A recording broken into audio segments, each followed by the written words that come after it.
Yo, this General Juke, a.k.a.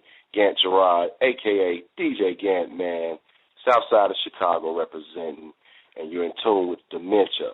Bang it. We're on the phone here with Gant Gerard, a.k.a. DJ Gant-Man, which is one of Chicago's house and juke masters.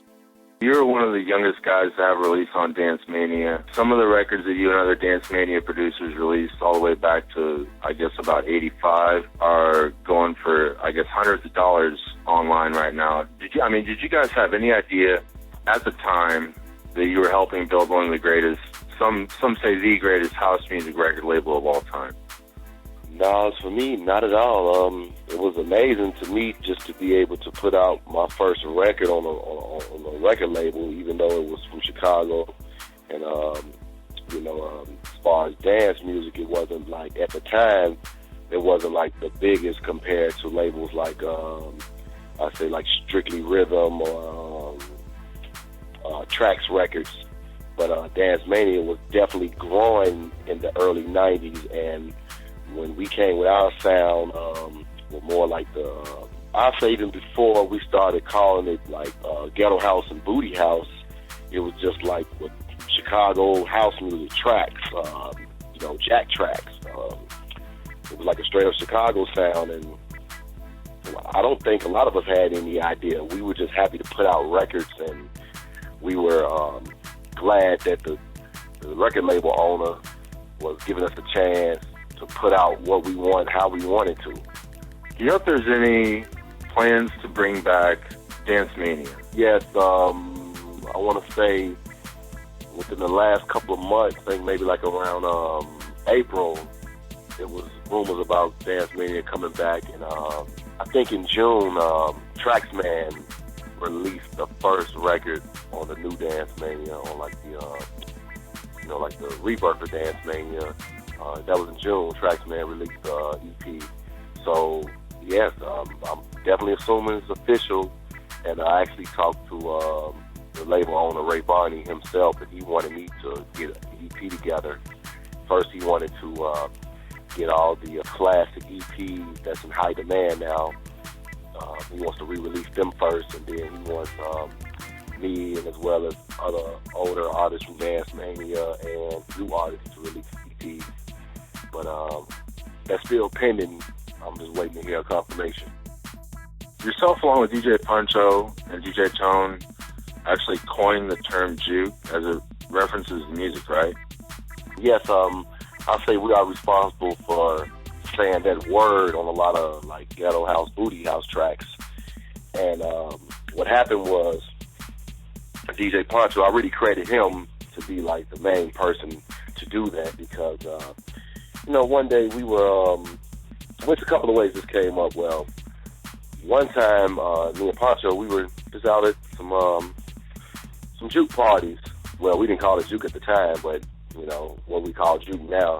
We were at some juke parties, and we were just hearing that word around, like that was like a word that people in Chicago would say, meaning like juking, meaning the party's juking, the block is juking, like juking meaning like it's live, it's fun, it's happening. So that was like just like a slang word that we'll say for like I guess it'd be how can I put it? Maybe like turns up nowadays. Yes, in the '90s we said juking, like they saying in the 2000s. It turned up or it's twerking or whatever. So, Poncho like, I'm going to put that word in the track. So he made this track called Juke It. And he actually made it in our buddy DJ Tone's grandmama's basement. Like we had beat machine, a sampler, some studio monitors, and just messing around. And he told Tone, he was like, say Juke It. And he was Tone like, Juke It. And he was like, say let's go, and he ended up making a track called Juke It. And he put it out on Dance Mania. It was actually a compilation we all did called Ghetto All-Stars Volume 1. That was in 1998 when we did that track. And from then on, Pancho started saying the word juke. He started saying juke in different tracks that he'll make. Putting the word juke in tracks different ways, saying it different ways, different sentences with the word juke in it. And it became popular. Then a lot of people started asking for that track. Then maybe a couple years later, I'll say people started asking for juke music. So people was wondering, like, what is juke music? Well, what you hear from that track, Juke It, from 1998 to now, is the sound that we call juke now. And, it just came out of nowhere. Like, it kind of caught everybody by surprise. Like, a track called Juke It, saying the word juke in different ghetto house, booty house tracks turned into a genre of music. So basically the fans started calling this juke music. They would go up to the DJ saying, play some juke music. That caught on so much that it became a genre, juke music, that spawned off of ghetto house, booty house tracks. Let's fast forward to what's going on now. Do you spin at any clubs or residencies in Chicago regularly? As of now, no permanent residency, but I get booked like on the regular by different promoters. I actually prefer to have it that way because it gives me a chance to be in different clubs, different areas in Chicago, dealing with different promoters. I do have plans to start my own night, probably a monthly. And, if any promoters want to give me a residency, I'll sit down and talk with them about it. It just has to be in my best interest and something that I know that I could be able to stay consistent with as far as like, consistent crowd and definitely getting paid what I'm worth. That's all like pending right now. I pretty much like to play out of town and overseas a lot. I like to get shows out of town and overseas and get tours. I prefer it that way because, it's just better. I love to spread my music out to different people around the world and just different crowd reactions, different respect, the different love you get from different people. When you travel to other cities or countries, how do people in those places accept the juke footwork sound? People from other countries definitely like it. Sometimes I feel like they love it more than people from Chicago. Juke is a household thing in Chicago. It's like, that's pretty much a standard here in Chicago, just like house music. Like, if you come to Chicago, besides hearing, your top 40 and your hip-hop and, whatever your, commercial genres of music are, you're definitely going to hear some house music, you're definitely going to hear some juke music. So it's pretty much a standard here in Chicago, so it's nothing new here. But as far as outside of Chicago, meaning like different states, different countries, they definitely gravitate to it.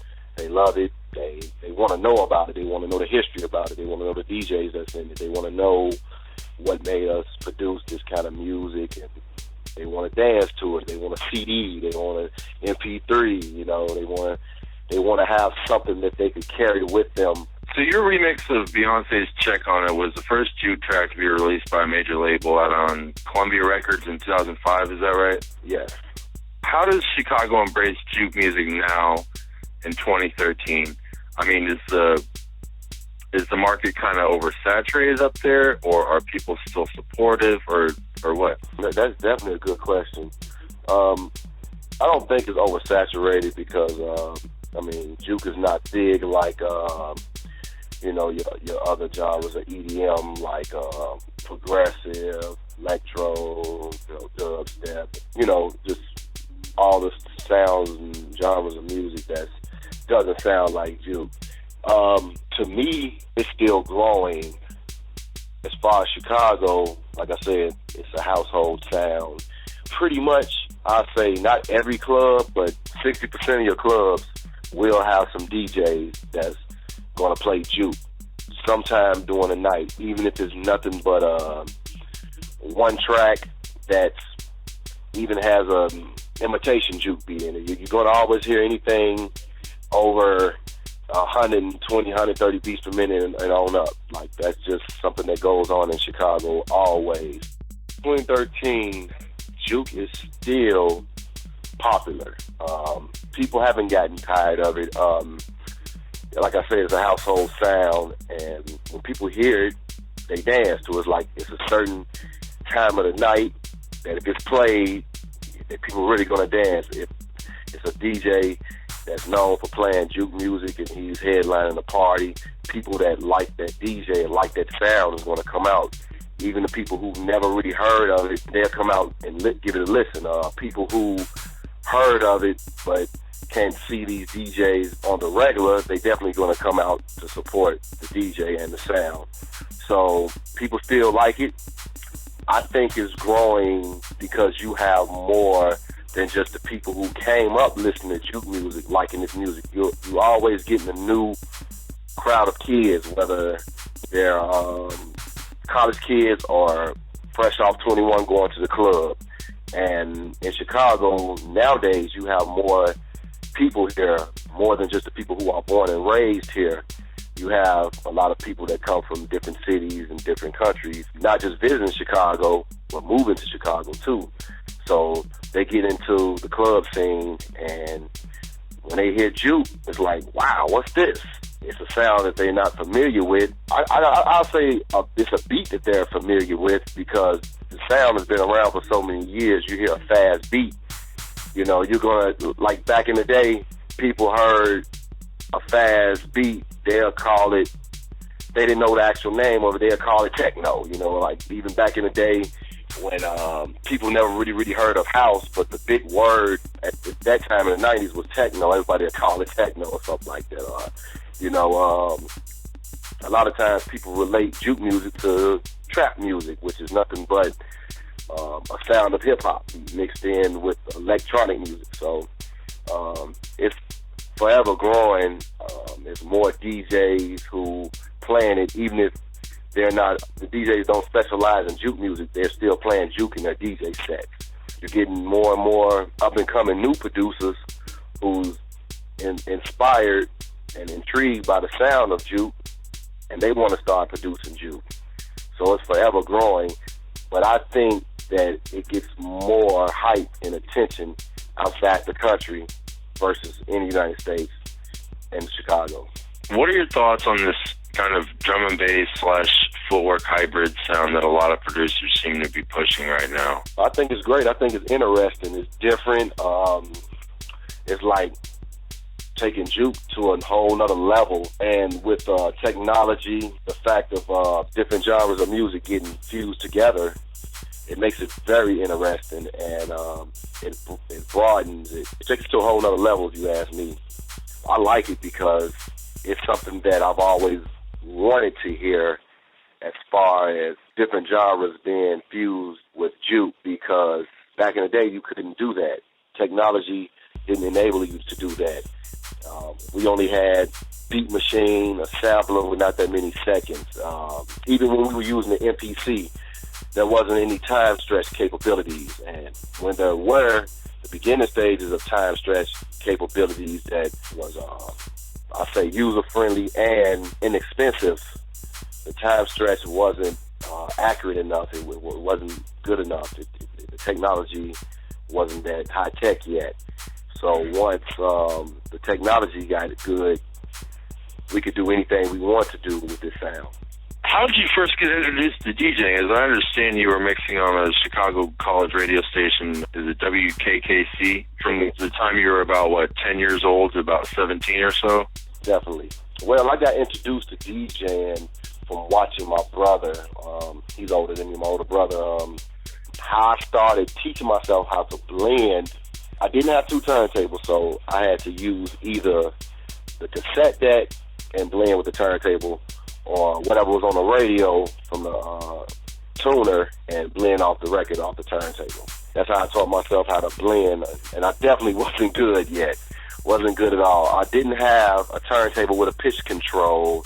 I had to use like my finger or try to beat match songs that was in the similar BPM ranges. And when I turned 10 years old, my mother heard that they were auditioning DJs, announcers, board operators, anybody who was young, like a kid or a teenager who wanted to get into radio. And there was a program that they had called the Young People's Radio Network. So she heard about that, and she took me there to audition. So I bought my records up there. They had Technique 1200s, so I was happy. I was definitely happy because I knew about Technique 1200s. My brother had a pair, but I never got a chance to really mix on them how I really wanted to. So when I got to audition at the radio, I was okay. I had some work to be done, but they thought that it was good and they were impressed by me. So the program director wanted to work with me. He told my mother that he wanted to help me with my blending skills and get me around the other DJs who were older that were already mixing on the radio and have them work with me. So I want to say within like maybe about 2 months, they put me live on the air for 15 minutes. And it was good for a 10-year-old. Looking back, definitely it was good. Listening back to those old cassettes, wow, I came a long way. But I want to say with me just practicing and just learning about blending, learning about counts, breaks, BPMs, and learning how to use the pitch control on the Technique 1200. Within about, I say in 2 years, I really started having great mixes. And from then on, I just got better and better. And I really appreciate and thank the program director. Actually, his name is James Kelly. I really thank him for giving me a chance and actually letting the kid practice blending live on the air because, I mean, even though it was college radio, it was still radio. And they had enough wattage for a large community and group of people to hear me. And like I said, listening back, it's funny, it's cute, you know, it's a kid 10 years old. He's blending. Some of his blends nice, some of his blends aren't that nice, some of his blends are terrible, you know, but I was trying. And I definitely appreciate them for giving me that opportunity because that was definitely becoming who I am today. On FM radio in Chicago, do they still have DJs on who blend live? Yes, they still have DJs that blend live. Wow.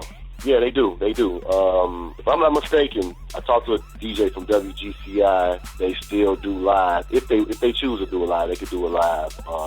And yeah, I remember DJ Nathan, he DJs on Power 92.3.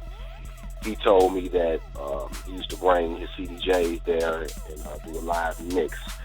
This was a long time ago. I don't know if they're still doing it, but they have the option to make a mix, digitally record a mix, or do it live. So I think a couple of stations still do it. You've played all over the world. How well do you think juke and footwork music have been represented in this latest EDM explosion in the United States over the past few years? Oh, it's definitely been represented great, if you ask me. Better than what it was back in the days. Actually, back in the day, it was hardly any exposure. Maybe, of course, there was exposure with the vinyl, with the mixtapes and CDs. But as far as recognition overseas, it's way larger now. But it's getting represented great to me because of, for instance, guys like my friends DJ Rashad and DJ Spin. They're definitely keeping the sound of juke and footwork music alive, and they keep elevating it, and they keep changing it up and staying relevant to the times and also setting trends with it. Actually, those two guys been the guys who I've been putting the name and the face to juke music right now. To my knowledge, it's a lot of DJs and producers who have been influenced by their sound, just that whole footwork sound. You also got DJs like R.P. Boo, Traxman. Man, wow, I can name so many, even the ones that aren't from here who embrace the sound. They DJ and produce the sound as well. So to me, from what was going on in the 90s to the early 2000s to now, is way bigger. Do you think the way they label music, do you think that there's becoming kind of a footwork sound and then a juke sound? Actually, I can tell you the truth about what happened. Well, at first, we were calling this ghetto house. A lot of people argue how that came about. I know DJ Dion saying ghetto house. A lot of other people say that DJ Funk coined the word ghetto house, but they both were popular at the same time. DJ Beyonce from the south side of Chicago, DJ Funk is from the west side of Chicago. In my eyes, they both were popular at the same time, and both of them were saying the word ghetto house. A lot of people called it booty house. I guess that was like the censored name versus saying ghetto house. The word juke come from DJ Poncho saying the word juke in ghetto house tracks, which made a lot of the fans of this music start calling it juke music. You had tracks that made you want to party and dance. Women want to do booty dances to them. Guys want to dance with the girls. Then you had tracks that made you want to footwork. Now, footwork is a style of dance from the dancers who dance this style of house music. Now, with certain tracks that made you want to footwork, there were certain tracks that made women want to booty dance.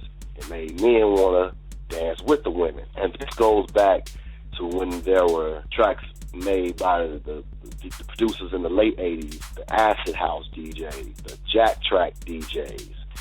And it was just certain songs that made you want to footwork. There were certain songs that made you want to booty dance or just bounce around. The term footwork got coined when, when guys like Our People, and DJ Rashad and DJ Spin, guys like DJ Clint, Traxman, they started consistently making a certain sound, a certain way they would produce their tracks. Strictly for the dancers, I want to say definitely in the late 90s, early 2000s, a lot of dancers started gravitating to the sound that DJ Spin and DJ Rashad was making because they were so consistent with these particular type of tracks. And people started saying, play some footwork tracks, because that was distinguishing the difference between tracks you just want to dance with a girl or watch the girls dance, and tracks that made dancers who footwork want to footwork. All in all, you can do the style of dance called footwork pretty much to any genre of music, but it definitely came about as house music got faster and faster. So that's how footwork came about. The style of dance and the style of music came about when guys like Spin and Rashad consistently made these tracks for these dancers. The internet helped it become a bigger genre because you had these tracks being played with these dancers dancing to these tracks. It was on YouTube.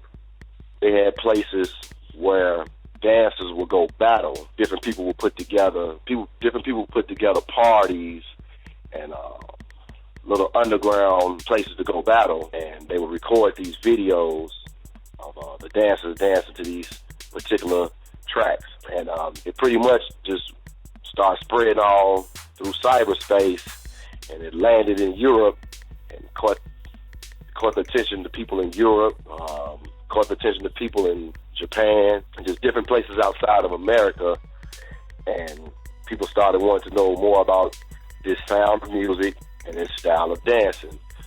I was actually having a conversation with DJ Spin. Well, actually, we've had this conversation a few times, and pretty much he say it's all still juke music to him. Mm-hmm. But it's a difference in the way it's produced, and it's a difference in what makes you want to dance with a girl, what makes you want to footwork. My oldest remix is more jacking, more house style. That I made it 125 beats per minute. So people call that track juke. I don't necessarily call it juke because it's not the speed of juke, but as well as you can footwork to any genre, any speed, you could juke to any genre, any speed. But as far as it being actual juke music, actual footwork tracks, no. The Tom Ford remix I did, you can footwork to it. You can juke to it, booty dance or whatever. But as far as it being a track that the guys who like to footwork and like really specialize in footwork and serious about footworking, they wouldn't dance to that because of the speed. They would dance to the speed that's popular for footwork, which is 160 beats per minute. Would you say the song on your SoundCloud, I think it's a free download called 2012 Disaster, would you say that song is a little bit more footworkish? Definitely. I actually made that being inspired by like R&B, Boo, Spin, and Rashad type tracks. And I made that definitely for footworkers, and just to get that sound and that footwork vibe. I definitely made that, and that's at 160 beats per minute. What upcoming projects, gigs, or tours, collaborations do you have coming up soon? I definitely got projects in the works. I can't say any definite record labels. I plan on putting out an EP on Dance Mania, definitely, because Dance Mania is coming back strong with the vinyl, from what I hear. So I definitely would like to put a record out on Dance Mania, possibly releasing some old classic tracks I made. I got different record labels who have been in contact with me, negotiating deals, EP deals with me. I have different labels and artists asking me to do remixes. I have a lot coming up. Different parties in Chicago, always. Different parties in different parts of the United States. I got parties coming up in Europe right now. I'm negotiating a tour for Europe, and I've been talking to a couple booking agents that have been looking at me. So the rest of 2013 would definitely be a lot of work in progress to make 2014 really bang.